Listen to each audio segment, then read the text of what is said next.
Okay, so welcome back. So sa video na to, solve natin tong DOM XSS in document.write_sync using source location.search. So basahin natin, this lab contains a DOM XSS vulnerability in the search query tracking functionality. It uses the JavaScript document.write function which writes data out to the page. Okay?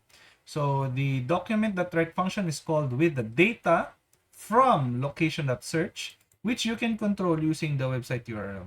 To solve this lab, perform a cross-site scripting attack that calls the alert function. Okay? So, tignan natin. So, load natin yung lab.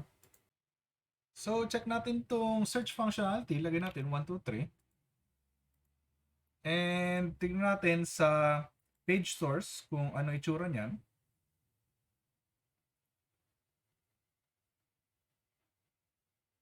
So, dito sa baba, ito yung script natin. So, dino-document that write niya, image source, search terms, then yung query natin. No?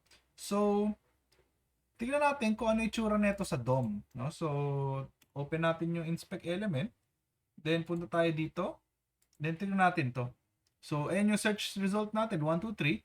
And, nakita natin, linalagay niya dito sa loob ng image source. So, ang pwede natin gawin is i-close yung image source.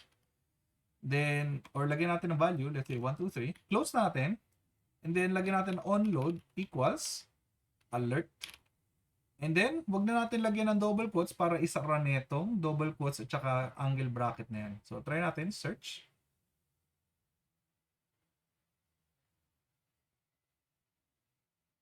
Nakalimutan natin maglagay ng parentheses. So, ayan. Alert. Then, search tayo ulit. And, ayan, na-trigger natin yung alert. So, and na-solve na natin yung lab. So, ang nangyari dito is na-i-input niya yung 1, 2, 3 natin na payload. Then, clinose natin yung value ng source. And naglagay tayo ng event handler na onload na alert. So, nung nag-load yung search term natin, trigger niya yung alert box. Okay? So, I hope na-gets nyo to and see you in the next video.